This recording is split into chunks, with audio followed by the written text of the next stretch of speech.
계시록 오늘이 14장이죠.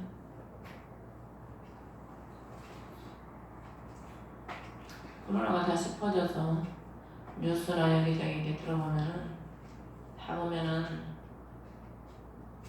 뭐 10군데서 나오면은 8군데는 다 우리 기독교에 불리하게 다 방송들을 하더라고요.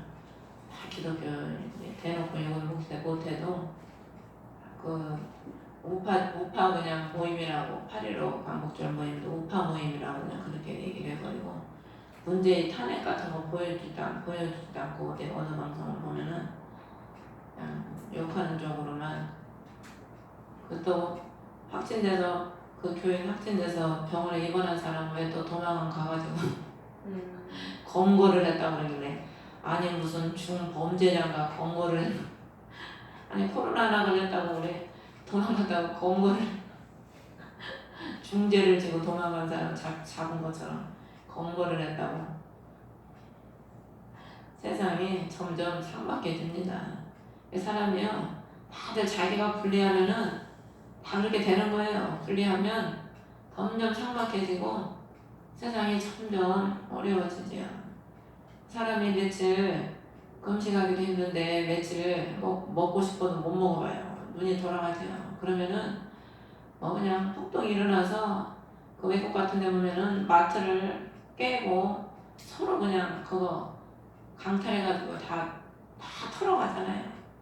지금 못 먹어서 죽게 생겼는데 이것저것 가리고 있나 그냥 눈앞에 보이는 게 없죠. 시대가 갈수록 이제 어려워지면은 점점 더 삭막하고 더 이제 무서운 그런 시대로 지금 되어가고 있습니다. 지금 세계적으로도 또 그냥 2차적으로 많이 확산이 돼서 전 세계가 지금 난리 아닌 난리를 겪고 있죠. 그래서 이게 보니까 몇 달 안에 끝날 것 같지도 않고 한동안 이게 코로나가 갈 것 같아요. 그래서 우리가 참 이런 때 어떤 게 참 믿음을 어떤 사람은 참 자기는 믿음이 좋다고 떠드는데 본인이 믿음이 좋다고 떠든다고 믿음이 좋은 것도 아니고 주님이 함께 하시고 인정해 주셔야 되는 거죠. 우리 개수도 툭하면 나는 구원받을 거라고 야 네가 구원받을 거라도 다 구원받는 게 아니야. 교회 다니는 사람들이 다 구원받을 줄 알고 교회 다니지 구원 안 받을 줄 알고 교회 다니면 어디가 있냐. 나 말씀에 입각해서 말씀에 따라 살아야 되는 거예요. 그랬더니 그래도 구원의 확신이 없는 것보다 있는 게 훨씬 좋지 않아요? 오늘 14장에 보면은 새 천사의 어린 양과 14만 4천이 나오고 새 천사의 선포가 나오고 그 다음에 땅을 수확하는데 두 가지를 수확하지요. 익은 곡식을 수확하고 그 다음에 익은 포도송이를 수확하는데 세 가지 이제 사건이 나와요. 세 가지 14만 4천과 알곡을 수확하는 것과 포도송이를 수확하는 이 세 가지가 나오는데 새 천사의 선포가 나오는 겁니다. 14장 1절에 보면은 또 내가 바라보니 보라 어린 양께서 시온산 위에 서 계시고 그분과 함께 14만 4천이 서 있는데 그들의 이마 안에는 그분의 아버지의 이름이 기록되어 있더라. 그리스도와 함께 그 시온산에 서 있는 자들이 14만 4천인데 그들이 누구냐? 그 이마 안에 아버지의 이름이 기록되어 있는 자들이 시온산에 그리스도와 함께 서 있는 거죠. 그래서 이런 이들은 환난을 겪지 않고 휴거된 자로 우리가 볼 수 있습니다. 그 이마에 그리스도의 이름이 있기 때문에 그 하나님의 자기 백성이죠. 자기 백성이라고 인을 완전히 친 그런 그리스도의 신부들이죠. 신부들을 주님께서 자신의 서 계신 그 왕도에 함께 서 있게 하시는 거죠. 그래서 이제를 보면 내가 하늘로부터 여기 시온의 딸이 보면은 성경의 구약에 그 예언서가 많이 나와요. 여기저기 시편에도 많이 나오고 선지서 이사야서부터 많이 나오는데 이사야 19장 31절을 보면 남은 자가 예루살렘에서 나오며 피하는 자들이 시온산에서 나오리라. 아가서에도 보면 예루살렘의 딸이 있고 시온의 딸이 있거든요. 달라요. 피하는 자들이 시온산에서 나오리라. 그러니까 오늘 여기 시온산에 이마에 아버지의 이름이 있는 14만 4천은 피한 자들이에요. 피한 자들. 그럼 뭘 피하는 자들이겠습니까? 환난을 피하는 자들이죠. 가장 큰 환난은 적그리스도가 지배하는 세상이 아닙니까? 누가 지배하느냐에 따라서 그 통제를 받기 때문에 사람이 괴로울 수밖에 없죠. 그리스도의 지배를 받으면 평강을 누리지만 사단의 지배를 받으면 평강을 누릴 수가 없죠. 시편 84장 7절에 보면 그들은 더욱더 힘있게 나가 그들 각 사람이 시온에서 하나님 앞에 나타나나이다.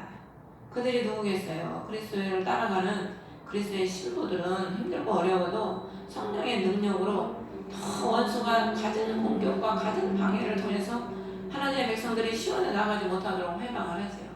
그럼에도 불구하고 성령께서 함께 하시기 때문에 더 성령의 힘을 받아서 어려움이 오면 올수록 더 앞으로 나아가 천국을 향해 달려가서 시온에서 그리스도 앞에 나타나는 그런 구원받는 백성이 되는 거죠. 스가랴 2장 10절에 보면 오 시온에 따라 노래하며 기뻐하라. 보라 내가 와서 내 한가운데 거하리로다. 주가 말하노라. 구원을 기뻐하는 거죠. 그리스도께서 우리를 한가운데 오신다는 것은 그리스도께서 우리를 통치하신다는 그런 의미입니다. 그래서 시온의 백성이 되는 것이 얼마나 큰 축복인지 몰라요. 그러니까 우리가 신앙생활을 해도 시온의 딸이 돼야 돼. 시온의 딸. 내 안에 그리스도와의 교통이 있어야 돼요. 우리가 길이 있어야 그 길로 차가 다니듯이 내 심령 안에 그리스도와 교통이 있어야 그게 바로 시온의 대로거든. 시온의 대로. 그리스도와 교통이 있는 자가 바로 그리스도의 신부죠. 시온의 딸이고. 이제는 하늘부터 나는 음성을 들었는데 그것은 많은 물들의 소리 같고 그리스도의 하나님의 음성이지요. 물들의 소리. 하나님의 말씀은 물이잖아요. 씻으시거든. 우리의 죄악을 다 씻으시고 정결케 하시는 게 하나님의 말씀이거든. 그리고 천둥 소리와도 같더라. 하나님의 말씀은 미움이 있고 죄인들에게는 두려운 소리죠. 또 내가 자기 앞으로 연주하는 하프 타는 자들의 소리를 들었는데 자기 앞으로 연주를 한다는 거예요. 입시 14만 4천은 자기 하프가 있고 그 자기 앞으로 연주를 할 수 있다는 거죠. 다윗이 하프를 타는 자거든.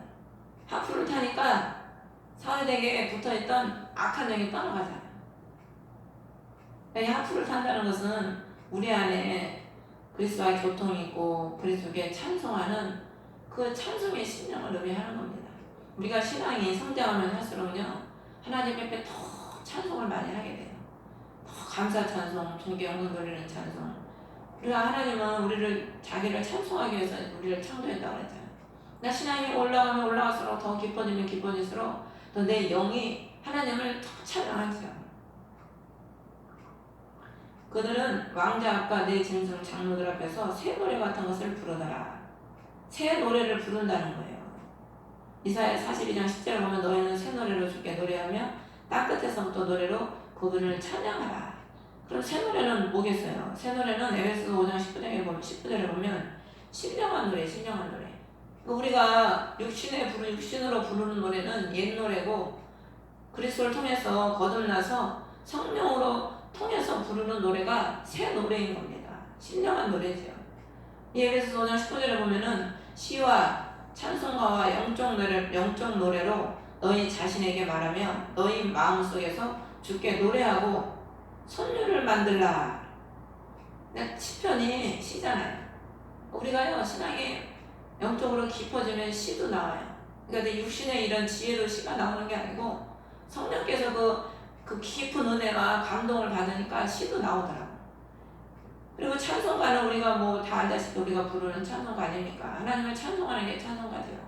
찬송하고 또 영적 노래. 우리가 영이 어떨 때는 방언으로 막 이렇게 기도를 깊이 하고 영적으로 깊은 수준에 들어가면은 영이 막 방언으로 찬양도 하고 영이 찬양을 해요. 그럴 때는 제 목소리로 찬양을 하지만은 기도를 제가 깊게 하고 성령께서 막 교통하고 막 찬송을 하게 하실 때는 제 목소리로 노래를 하지만 제 목소리가 내가 귀로 듣기로도 막 하늘의 천사의 음성처럼 제 귀로도 들리는 거예요. 그렇게 아름답게 들리더라고요.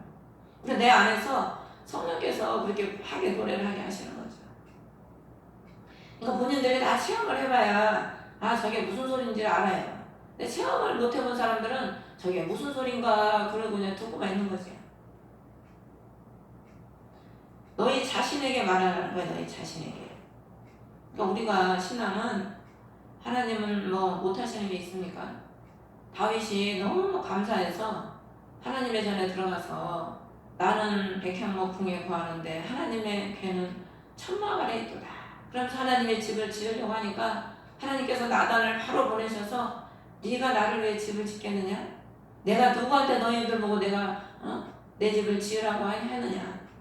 누가 하나님을 위해서 집을 짓겠습니까? 천지를 지으신 여호와인데 그것이 하나님의 집을 사람이 짓겠어요? 못 짓지요. 우리가 주께 해드리는 게 뭐 있습니까? 아무것도 없어요. 뭐 사람이 뭐 주를 위해서 뭘 하겠습니까? 아무것도 할 게 없어. 죄만 짓지.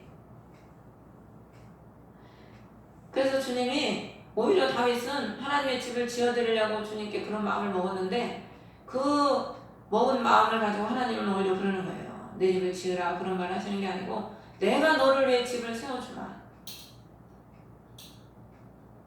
하나님이 다윗을 위해서 영영한 집을 세워준다는 거예요. 그러니까 우리가 하나님을 위해서 할 수 있는 건 아무것도 없지요. 우리는 순종하고 기도하고 말씀 보는 것밖에 없는 것 같아.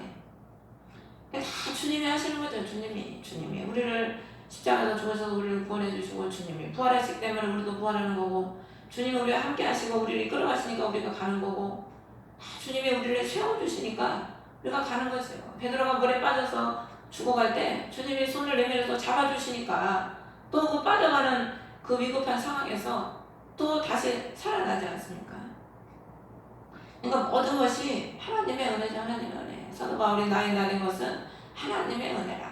그러니까 우리가 이렇게 된 것은 하나님의 은혜지요. 이 새 노래로 그래서 우리가 선율을 만들라 그랬는데 선율은 가락이야 가락. 영어로 멜로디라고 그러는데 음의 높낮이 리듬을 가지고 연속적으로 울리는 것을 이제 뜻하는데 음악의 표현이고 인간의 감정을 표현할 수 있는 직접적인 요소라고 합니다. 음악의 요소가 뭐 리듬과 선율과 뭐 세 가지라고 하나씩 되어 있는데 그러니까 우리가 성경에 이제 그 감동으로 노래를 하면은 그 리듬을 따라서 이 높낮이가 성령을 통해서 이게 조절이 되는 거예요. 설교도 이 강약이요 내 힘으로 되는 게 아닙니다. 성령의 힘으로 이게 되는 거지 내 힘으로 이 강약이 되는 게 아니에요. 그러니까 능력이 없는 사람은 그냥 설교도 책 읽듯이 그냥 높낮이가 없어. 그냥 똑같은 강도로 하는 거죠.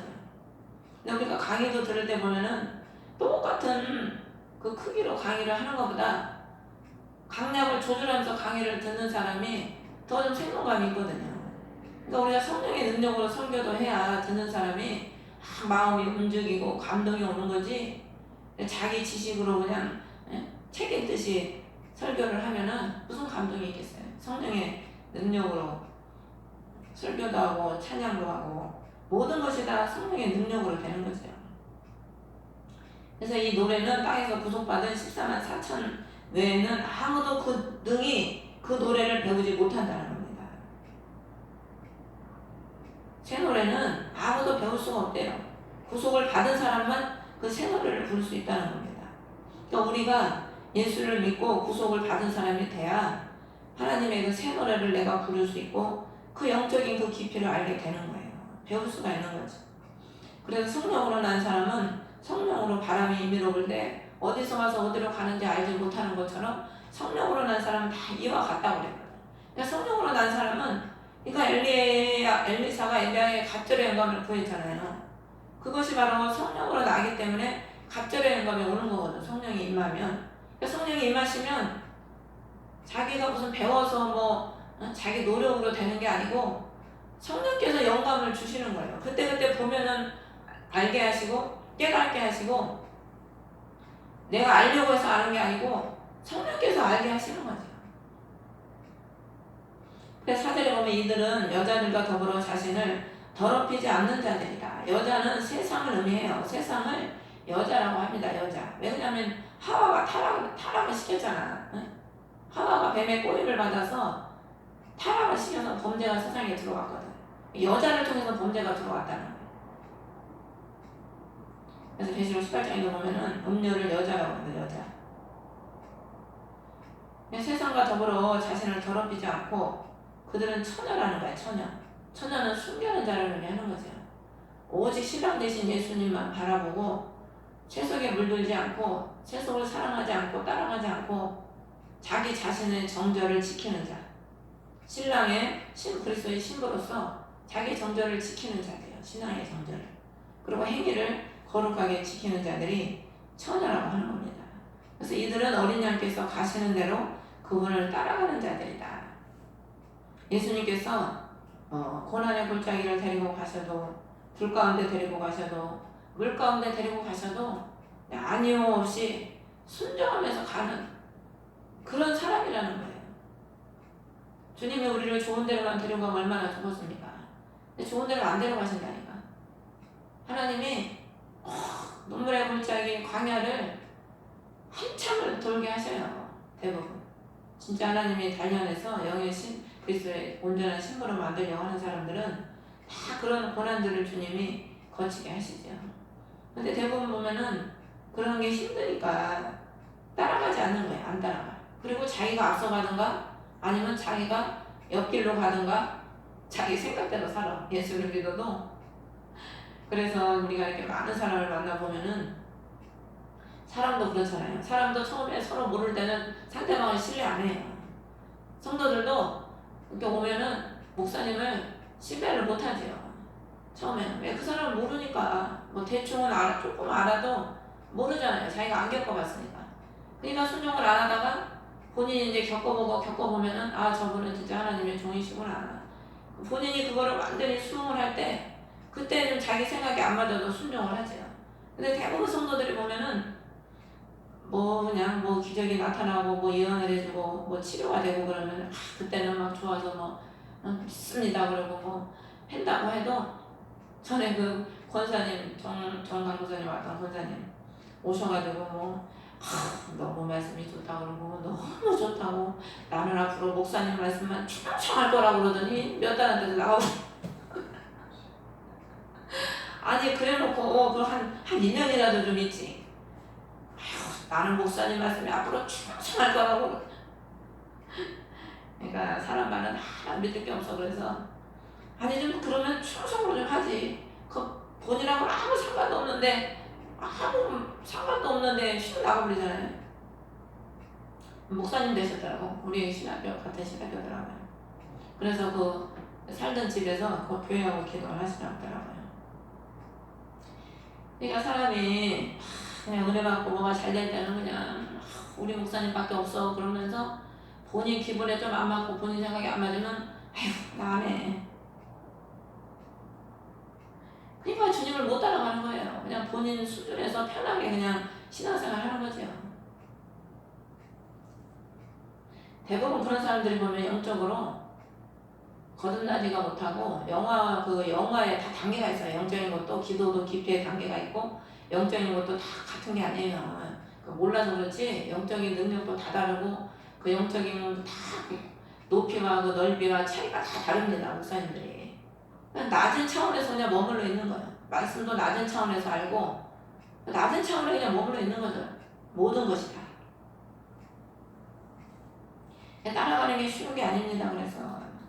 그래서 주님은 자기 그 이마에 입 맞고 자기 이름이 있는 자신의 진정한 종을 제일 귀하게 여기고 사랑하시는 거예요. 그렇기 때문에 그런 종을 누가 핍박하거나 건들면 하나님께서 그냥 즉각 징계를 해버리시죠. 그래서 시편에 보면 주의 기름 부음 받은 자를 상하게 하지 말아라. 이들은 땅에서 사람들 가운데서 구속을 받아 하나님과 어린 양께 첫 열매가 된 자들이더라. 이미 이 땅에서 구속을 받아서 첫 열매가 됐다는 거예요. 이제 알곡이 된 거죠. 그러니까 알곡이 됐기 때문에 하나님께서 더 이상 그 환난을 겪게 안 하시는 거죠. 알곡이 됐기 때문에.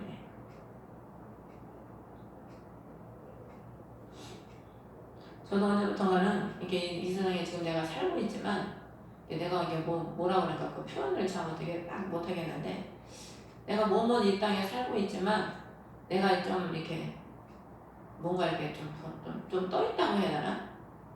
이렇게 그런 좀 느낌이 있어요. 그러니까 내가 이 땅에 살고는 있지만 내 고향이 여기가 아닌 거예요. 본향이. 그냥 그런 느낌으로 사는 거예요 지금. 그냥 내 몸이 여기 있으니까 사는 거지 세상과 이렇게 좀 떨어져 있다고.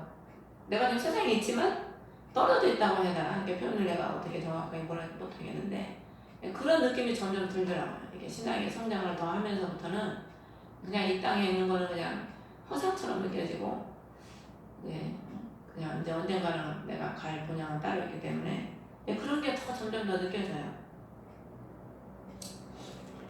우리가 열매가 되면은 알곡은 모아 곳간에 들이고 쭉정이는 꺼지지 않는 불에 던지신다고. 열매가 된 자들, 주님 오실 때 열매가 된 자들이 바로 이 14만 4천 시온산에 서 있는 그분의 백성들이죠. 5절에 보면 그들은 입에서 교활함을 찾을 수 없었으니 그들은 하나님 왕자 앞에서 잘못이 없도다. 우리가 신앙이 성장하고 영의 사람이 되면은 성령께서요 다 통제를 하셔요. 그래서 우리가 세상이 뭐 하나 보고 싶지도 않고 뭐 세상 그런 게 그냥 뭐 껄떡거릴 것도 없고 오직 그냥 주님으로만 만족하고 기쁘면서 사는 거죠. 그러니까 하나님 앞에 뭐 잘못할 그런 일이 없죠. 이제 구속을 그리스도의 피로 구속을 입고 온전히 그리스도와 동행을 하고 따라가는 삶을 살기 때문에 이제 뭐 넘어지고 뭐 자빠지고 뭐 자꾸 자력으로 치우치고 우리가 어느 정도 프로가 되면은 자기 몸을 자기가 다 다스리잖아요. 운동선수들도. 그러니까 프로가 되면 영적으로도 프로가 되면 그리스도께서 그냥 온전히 이끌어 가시는 거예요. 어디에 치우치지 않고. 그래서 이제 여기 6절부터 보면 새 천사가 이제 선포를 하는데 이 새 천사의 선포는 이제 마지막 선포입니다. 계시록에서 천사가 계속해서 선포를 계속 하죠. 계속해서 선포를 하는데 이 14장에 이제 새 천사가 선포가 마지막 선포예요. 이제 구원받기 마지막 알곡을 거두기 직전에 이 새 천사의 선포 마지막 선포가 끝나고는 그 뒤로는 이제 선포가 없어요. 이제 구원받을 기회가 다 끝나버린 거야. 하나님이 그래도 구원받을 기회가 있을 때는 자꾸 선포를 하셔요. 자꾸 누굴 통해서도 깨닫게 하시든지 뭐 어떻게 해서 깨닫게 하시든지 자꾸 깨닫게 하시죠. 근데 이제 그 기회가 다 끝나버리면 이제 뭐 시간이 끝나버렸는데 뭐 선포할 필요가 없죠. 사울도 하나님이 자꾸 기회를 줬는데도 불구하고 거역을 하니까 나중에 그가 블레셋과 전쟁할 때 하나님께 물어봐도 주님이 꿈으로도 우림으로도 대언자로도 말씀을 안 하시는 거예요. 주님이 선포를 안 해주시는 거죠. 하나님이 우리가 인생에 한 번 간 시간은 우리가 더 돌릴 수 없잖아요. 다 때가 있는 거야, 때가 있는데 우리가 그 때를 잘 잡아야지. 그 때를 그냥 다 놓쳐버리면은 결국에 그냥 알곡이 못 되고 껍데기로 남는 거죠. 껍데기 쭉전이. 그리고 여름에 해가 막 쨍쨍 내칠 때 열매가 자라고 알곡이 되잖아요. 근데 그 비가 한 달 동안 와버리니까 열매가 있습니까? 없어요, 별로. 그 기간이 지나버리고 그 기간 동안에 열매를 못 맺으니까 열매가 없어. 저도 옥상에 고추 따러 그저께인가 갔더니 고추가 몇 개 없어. 비가 와버리니까 뭐 꽃이 안 피고 뭐 자라진 않으니까 열매 고추가 몇 개 없더라고요. 이제 끝나버린 거예요. 그래서 뭐 이제 다시 언제 열매를 맺겠습니까? 이제 끝나버렸죠. 이제. 올 한 해는 이제 끝나버린 거죠. 이 세 천사가 선포를 하는데 첫째 천사가 하늘 가운데로 날아가면서 영존하는 복음을 가졌더라. 하늘 한가운데로 날아간다는 것은 그 중심에서 지금 선포를 하는 거죠. 이 땅 중심에서. 영존하는 복음이 뭐겠습니까? 우리 그리스도의 복음이죠. 우리를 영원히 구원하시는 그리스도의 복음이죠. 그러니까 주님은 끝까지 그리스도의 복음을 구원받기 위해서 증거하시는 거죠. 그러면서 7절에 큰 음성으로 하나님을 두려워하고 그분께 영광을 돌리라. 그분의 심판의 시간이 이르렀다는 거예요. 이제 얼마 안 남았다는 거예요. 심판의 시간이. 너희들이 구원받을 시간이 이제 얼마 안 남았기 때문에 그분께 영광을 돌리고 그분께 돌아오려는 거죠. 8절에 또 다른 천사가 뒤따르면서 이어서 큰 도시 바벨론이 무너졌도다. 이제 얼마 안 남았는데 이제 끝에 와 있다는 거죠. 끝에. 그러고 나서 가서 바로 뒤따랐다는 것은 그 시간이 얼마 안 남았고 바로 이제 멸망이 온다는 거예요. 다른 천사가 뒤따르면서 바벨론을 무너졌다고 하는 이유는 이제 얼마 안 남았고 바로 세상이 무너져 버린다는 거죠.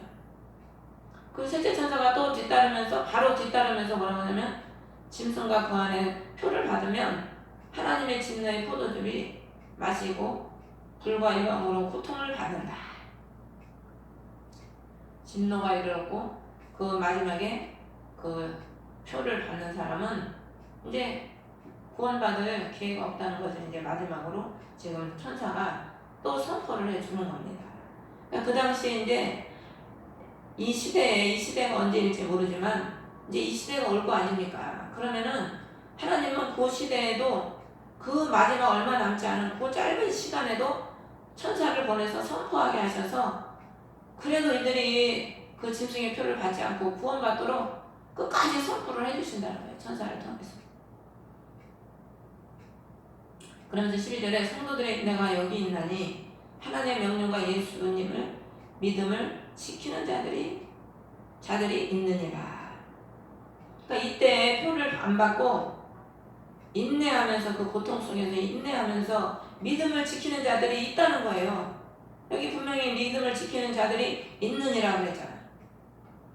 그래서 이제 뒤에 보면은 그 표를 안 받고 그 표를 안 받은 자들이 모세의 노래를 부르면서 유리바다에서 찬송을 해요. 모세의 노래는 뭐냐면 출애굽기에서 그 애굽 왕이 쫓아올 때 그 홍해 바다를 건너고 그들이 노래를 하거든. 승리의 노래를. 미리암이 막 북을 이렇게 막 치면서 여자들이 소고를 치면서 그들이 부르는 노래가 모세의 노래입니다. 바로의 손에서 벗어났다는 거예요. 그게 바로가 원수거든. 영적으로 바로의 손에서 벗어난 것에 그 직후에 바로 막 찬양을 하는 거예요. 그러니까 오늘 이 마지막 시대에 바로는 누구겠어요? 적그리스도. 그러니까 그것을 믿음을 지키고 명령을 지키는 자들이 있다는 거예요. 그 당시에도. 그러니까 하나님 마지막 구원을 주려고 하는 그런 자들이 있는 거죠. 13절에 보면은 이제부터 주 안에서 죽는 자들은 복이 있도다. 성령께서 이르시되 그러하다 그들은 그들의 수고를 그치고 안식하게 하라니 그들의 행위가 그들을 뒤따르리로다. 참 우리가 주님 안에 죽는 게 가장 복입니다. 가장 복. 그러니까 환난 오기 전에 주님 잘 믿다가 죽는 게 가장 큰 복이고, 하여튼 우리가 뭐 전이든 지금이든 후든 주님 안에서 죽는 게 가장 복인 거예요. 주님 안에서 죽는 게. 실컷 세상에 영광 누리다가 그 죽으면 뭐 하겠어요? 불과 이왕으로 고통을 받을 텐데 밤낮 없이. 근데 우리가 언제든지 그리스도 안에서 죽는 게 가장 복이지요. 그리스도 안에서 죽으면 주님이 그 사람을 그 영혼을 받아서 천국으로 데려가시니까. 14절에 보면 내가 바라보니 보라 흰 구름이 있고 구름 위에 사람의 아들 같은 분이 앉으셨는데 그분의 머리는 금관이고 손에는 예리한 낫이더라. 15절에 보면 이분이 그리스도시죠. 다른 천사가 성전으로부터 나와 구름 안에 드신 분에게 큰 음성으로 외치되 주의 낫을 휘둘러 수확하소서. 땅의 수확물이 이거 주께서 수확하실 때가 이르렀나이다. 이제 그 3년 반의 저그리스도의 통치 때 그 환란을 통해서 그 전에 이 사람들은 그 전에 환란을 안 겪은 거예요. 예수를 믿어도 편안하게 산 거지.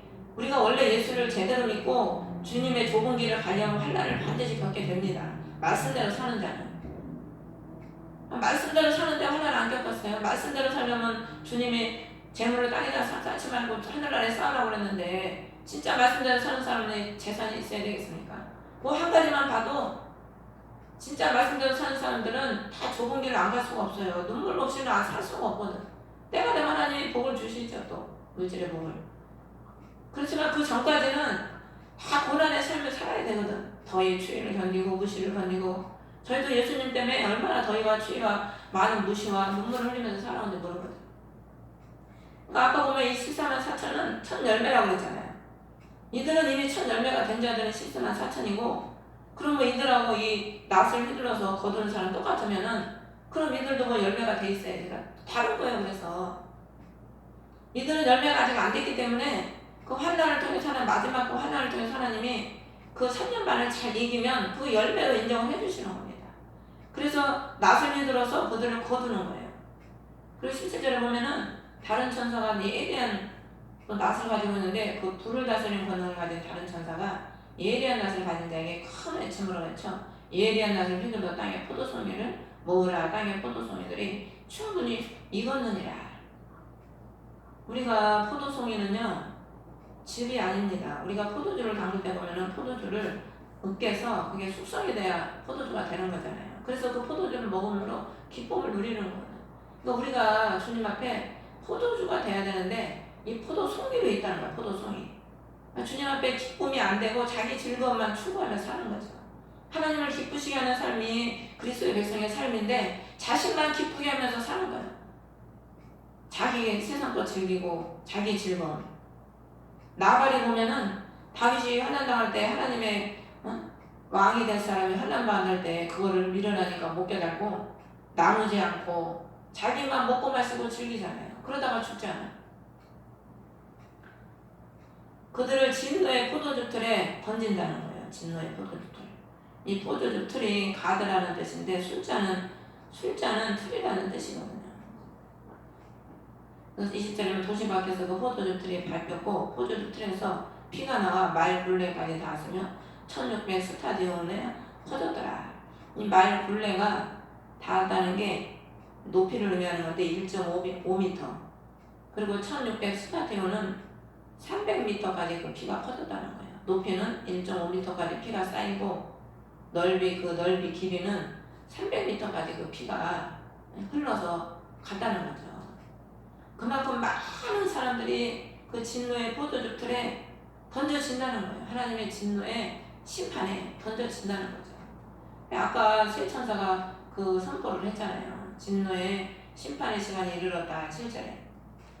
그럼에도 불구하고 끝까지 회개하지 않고 자신의 뜻만을 살아가는 자들은 결국 하나님의 진노의 포도주에 던져지는 그런 마지막 종말을 맞게 되는 거죠. 근데 우리는 그런 사람이 아니고 그래도 우리 교회 성도들은 몇 명 안 돼도 다 매일 기도하고 여러분들은 다 시온의 딸로서 구원받는 저와 여러분이 되실 줄 믿습니다.